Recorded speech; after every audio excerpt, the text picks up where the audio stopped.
It's official. Kyle Lowry is a 76ers.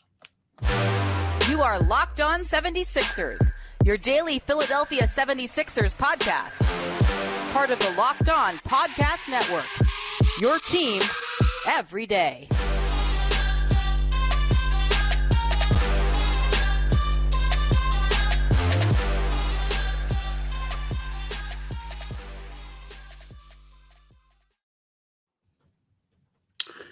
Thanks for making Locked On 76ers your first listen every day.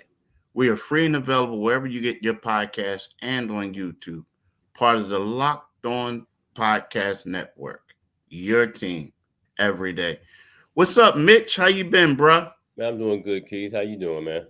I'm all right. Why can't you be doing great? Like, why can't you saying I'm doing good? All right. I'm doing excellent. Okay, all Yeah, right. I hear you. I'm doing excellent on this hump day morning. Hump day.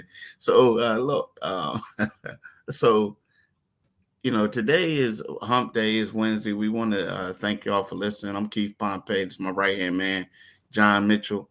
It's crazy because the news that everybody we talked about for a week now with Kyle, ever since the trade deadline, we talked about Kyle Lowry becoming a Sixer, and now it's official. He signed with the team yesterday. He won't play until after the All-Star break, so next week. But I would like to talk about like what we think he brings to the team and how the team is going to be moving forward. Also, the second segment, I really want to talk about some things that really stood out to us early on in the season before the All-Star break. And I hate when people say the halfway point of the season. Like, dude, this is way past the halfway point. I hate when people, the second half of the season. Yeah. Nah, bro, like this is the home stretch. Yeah, it's a sprint. It's a sprint. Yeah, it's a sprint. So we'll talk about that, and then we just add a little bit whatever comes to mind in the third segment. We'll touch base on that. But Kyle is here. I talked to a source, told me the way that they're looking at it is that he's going to be the backup point guard, but also they're going to have he's going to play some with Maxey. They're going to have that 2 point guard lineup, so to speak. So it's not like they're looking at him right now to be a starter, to play along Maxey, but they look for him to be as an upgrade, so to speak, to Pat Beverly as that backup. So he's taking Pat Beverly's role. So with that being said, how do you think it's going to work out for him? I mean, I honestly, it's kind of anticlimactic because of the state of the 76ers to me. Excuse me. Bless you. Mm-hmm. Yeah, I think I like the move. It's if we were in a different set of circumstances. I mean, Kyle, this is something I would have loved to have seen happen 2-3 years ago, 4 years ago. Kyle he's a veteran. He's a 6-time All-Star. He's an Olympic gold medalist. He's all those good things, but he's also ancient. We're bringing a guy in who, he's a floor general. He's a 38-year-old floor general, and not to harp. I don't want to sound like an ageist because I'm no spring chicken myself, but I do think that they'll ramp him up, and we'll see what we get from him in the second half. You'll get leadership, you'll get toughness, you'll get all those cliches. I just don't see how this really moves their needle from where they are. They're 5th seed right now, and they're fighting desperately, with Indiana, which will probably get better down the stretch, breathing down their neck. So I'm glad to see him come home. You're always glad to see a guy come home at the end of his career or at any point in his career to play in his hometown. But I just, Kyle Lowry just doesn't really excite me. He gives them it gives them more depth in the backcourt. And they really have become a backcourt-centric team, particularly with all the injuries to guys in the front court. But, it doesn't hurt. But am I excited? Am I turning circles? Nah, it's take it or leave it. Yeah, I mean, the thing about it is I got to, the thing is like, how does he envision his role, how does Nick Nurse envision his role? Because if you want him as a, right now we got a guy who we feel like can help us out in spurts, but if he's a guy that could come in and help Tyrese Maxey become that dog or go to that next level. Because when you look at Kyle, the funny part is, like, since the only real point guard that Maxey has played with as a 76ers, well, Ben Simmons was a point guard, but outside of that, the only real point guard and is campaign. Yeah. I mean, I want to be real. So Kyle Lowry, of all these guys, he's a guy who knows how to get people in the right spots, does stuff. So is that a move that's made to, like, you know what? Here's a guy. He's in the twilight of his career. He can nurture this young dude and he can teach him certain things. And we feel like in certain spurts, he can help us out. Now, if that's the plan and both of them are, both sides agree to it, then possibly it's going to work, right? Yeah. But the thing is, it's kind of like, is he going to be able to give you the valuable minutes that you possibly may need from him in the playoff series or something like that? So, that's the thing. Now, if I'm Kyle, I'm a little bit motivated because I was but he was traded. He was traded because maybe they felt like he couldn't get the job done, right? Yeah. So that's definitely the message they sent him. Yeah, but the thing is, for me, it's one of those things where we just have. They have to figure out what the role is, because sometimes people may not like their role. Now, but again, if that's the case, is that going to help you win the championship if you just got him as a mentor role? You know what I mean? Like I don't know if that just a mentor role is going to help you, but we'll see. We'll see. Limited minutes. He'll do what he has to do. But he ain't going to help him win a championship this year. Well, that's what I'm saying. Like, but that's what I'm saying. It's kind of like, or even like, it's one of those things where, what role are you willing to take? Like, are you going to be, are you going to be that elder veteran who's in charge of the locker room, making sure everybody knows what they need to do, holding players accountable? Or are you going to be a guy that they say, hey, we want you to play. We want you to be here. We want you to do stuff. So it's like, to me, I just got to figure out what the expectations are of Kyle Lowry. You know what I mean? And it will help out. But like you said, this year, again, if you sleep on them, they're going to get you. But if you if you focus on them, you're going to beat them, if that makes sense. You know what I mean? So, like, with Joel, the main thing about the whole thing about Joel, when Daryl Morey was asked, and it was a great question by Bob Cooney on 97.5 FM. He was asked him, I believe, 2 days ago. He says, do you expect Joel Embiid to be back? Or do you hope that Joel Embiid will be back? Morey said, the president of basketball operations for the Sixers, said, we hope. So when you hear that, it's kind of like, ooh. Yeah, looking into the future. It ain't a good. So, So, like, you know what I mean? That's not good, but. Yeah. And, you were saying that this will be the first point guard. You don't consider, you say Kyle will be the first point guard that Maxey has had a chance to play under. You don't consider James Harden a point? I think James was. I think James is a two guard.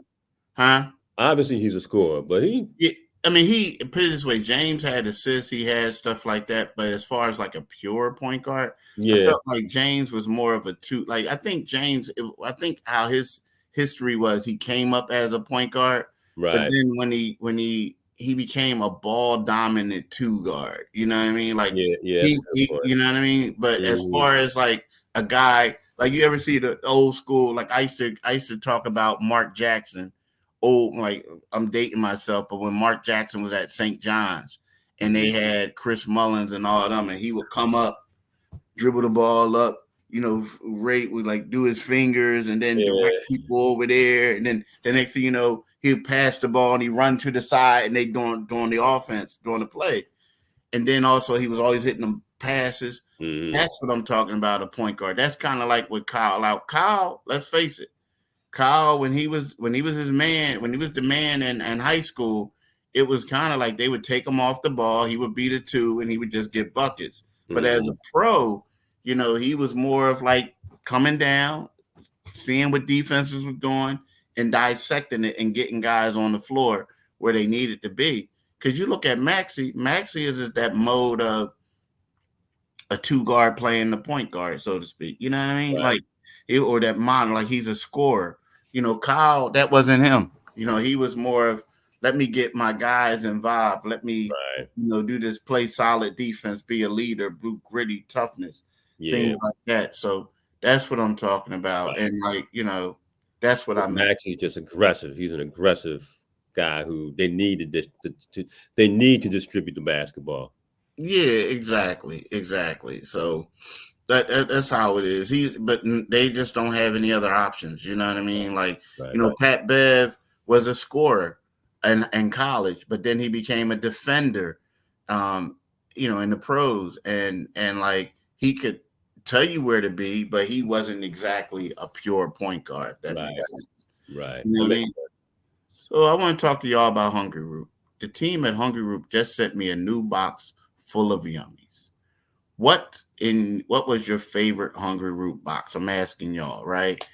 What is your favorite item that you tried? How was the ordering process? Well, for me, my favorite Hungry Root box was like some fruit. Like, I love fruit, right? You know what I mean? I just love it. You know what I mean? And the favorite item I tried was some grapes because I'm a fruit guy. But it's like, here's the thing. Hungry Root can make your weekly and daily meals easier and better for us. Grocery shopping and meal planning for specific dietary needs or preference can be challenging.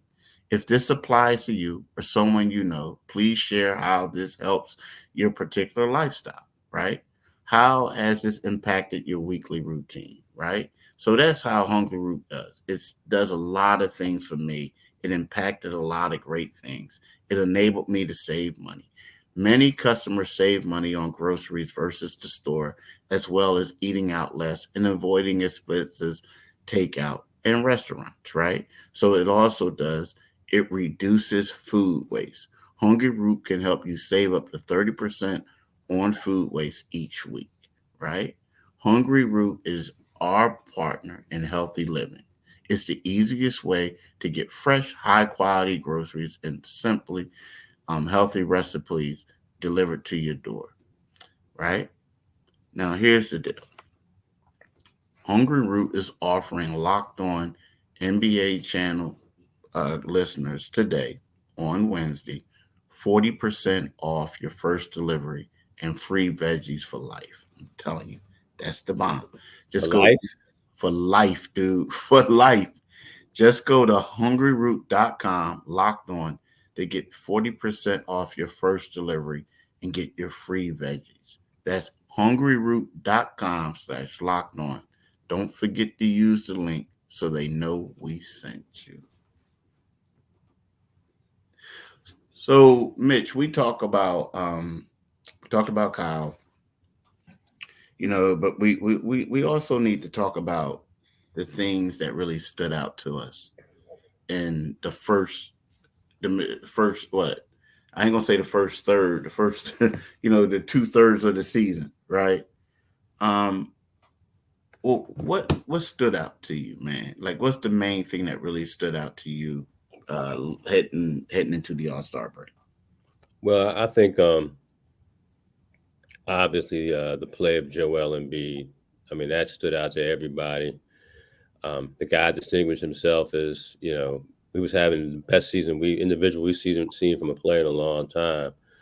But since he's not here, I would say that the thing that's really stood out to me, although Tyrese Maxey's play has really been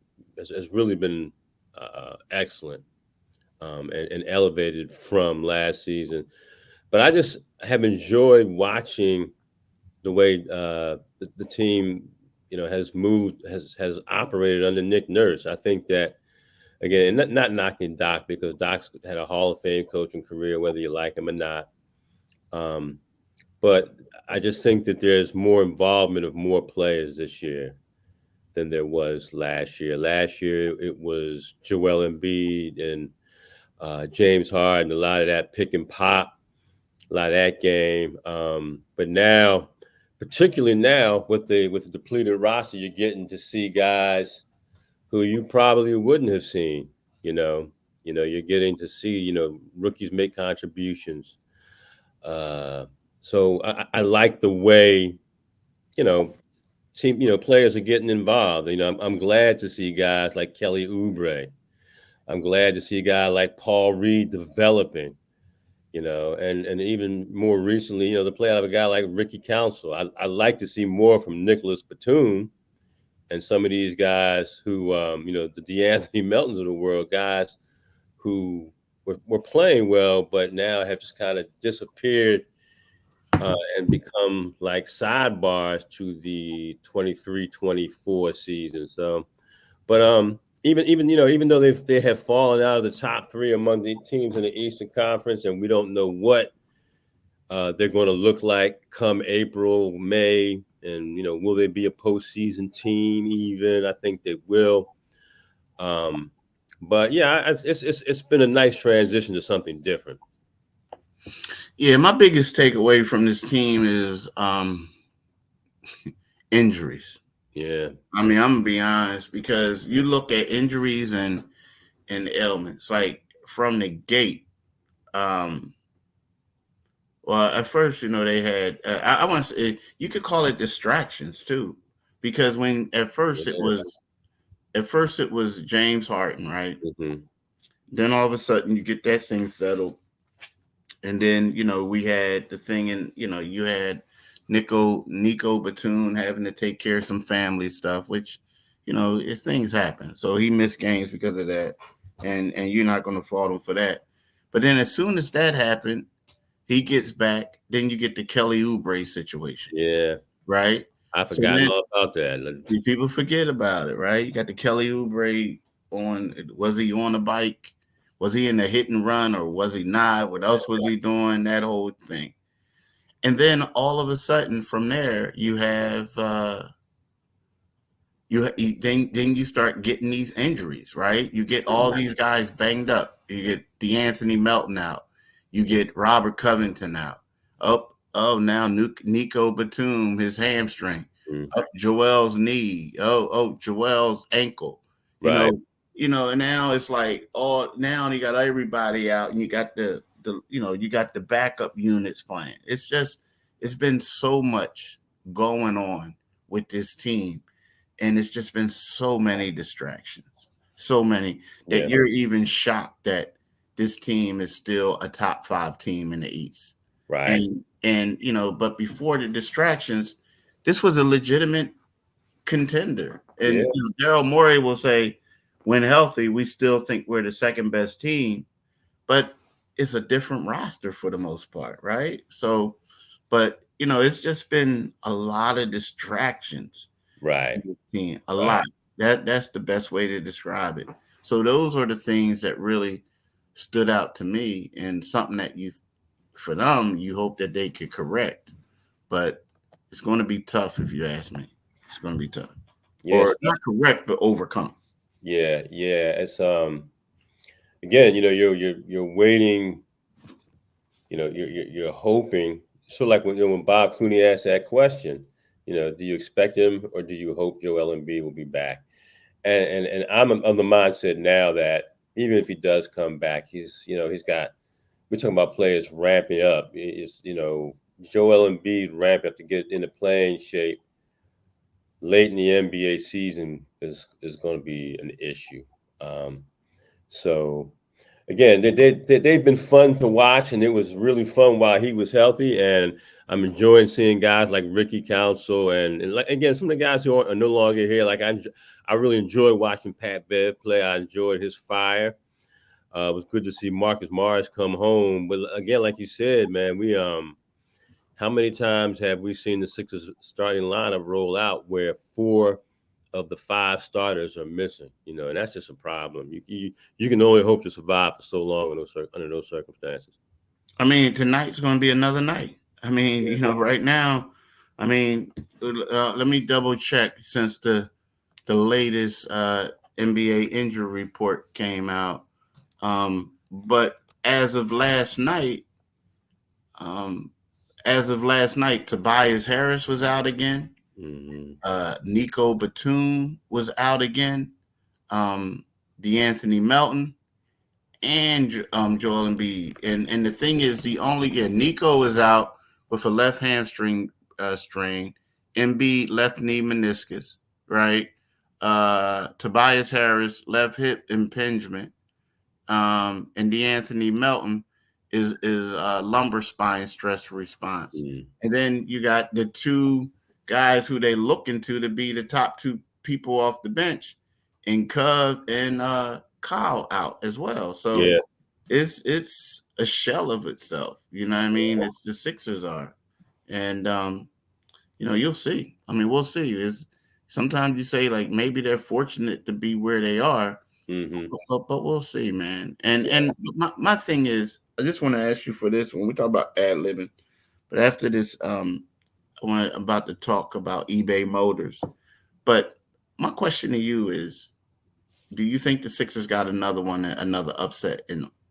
Like the Miami Heat has been reeling, and the reason why I'm saying upset is because you would assume that the 76ers are maybe more so depleted than any other team in the NBA, even though they're above the Heat in the standings.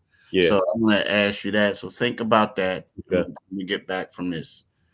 Passion, drive, and patience. What brings home the winning trophy is always what keeps your ride or die alive. eBay Motors has everything you need to maintain your vehicle and level it up to peak performance.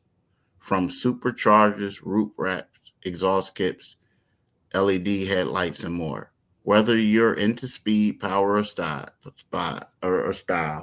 eBay Motors have you covered. With over 122 million parts for your number one ride or die, you always find exactly what you're looking for. And with eBay's guaranteed fit, your part is guaranteed to fit your ride every time or your money back. Because with eBay Motors, you're burning rubber, not cash. With all the parts you need at the prices you want, it's easy to turn your car into the MVP and bring home that win. Keep your ride or die alive with ebaymotors.com. Eligible items apply. Exclusions apply. eBay's guaranteed fit only available to U.S. customers. So, Mitch, do you think they got another victory in store for them? I mean, you know what? They would have a 3-game winning streak going into the All-Star break. Well, I mean, you know, the good news is that, you know, you have a Miami team that's been, I mean, they've been up and down all season long. And when Jimmy Butler's out tonight, right? Jimmy Butler, Terry Rozier. Well, I don't even you would think they are. They didn't have the injury report yet, but you would assume he is. Yes, correct. You would assume. Yeah. So Terry Rozier is saying with him, he'll be out for a minute. Yes. So this is one they can steal. Yeah, this is one they can steal. You know, Miami's coming off a nice win, you know, against Milwaukee. So you know, there might be, you know, there's a possibility of a letdown, you know. So it's one the 76ers can get. It would be nice to get it. It would be nice for them to go into the All-Star break on a 3-game winning streak. You know, this is another game where I think their backcourt can be a difference. It's home game. So yeah, this game is there for them to take. It would be nice for you know, Tyrese Maxey has given us 2 50-plus games. I wouldn't mind seeing a 40-point game out of him tonight at home. You know, Buddy Hield continues to kind of exceed expectations because I think, you know, people thought he would be a guy who would be in here spacing the floor. And I can close my eyes and envision him spacing the floor for Tyrese Maxey and Joel Embiid. But yeah, I think this is one they can get, only because Miami's just been weird, man. They've won like 5 of their last 7, but prior to that they lost like 6 or 7 in a row. They're not consistent. They are not a consistent ball club at all. Nah, they're not. They're not. I mean, and it's weird though, but they're one of those teams that you can never count out. Yeah, like they all, because man, think about last year how much they struggled. They struggled mightily last year, but I do think that part of their problem was they had like Terry Rozier. I think helped them out tremendously, and it's a shame that he's out now. Right? I think he helped them out. You look at it, Jimmy Butler, was balling too. And so was, Tyler Hero, right? But right. Bam was doing Bam things. But I do believe that Terry Rozier, once they got him, he was, doing a great job of playing the point guard role. Like, no offense, but he was an upgrade. I mean? Yeah. He was an upgrade over Kyle. So that really helped him out. But you know what, y'all? We want to thank y'all for listening. We want to make sure y'all have a blessed day and enjoy the rest of this week. For some of you guys, don't spend too much money on Valentine's Day, or some of you guys spend a lot. Right? Depends on your predicament. It depends on your predicament. Yeah, and like make sure she the right one. It's like right, but it is what it is. But nah, enough jokes. Thanks for listening, and we want y'all to have a great day. Peace. Peace, y'all.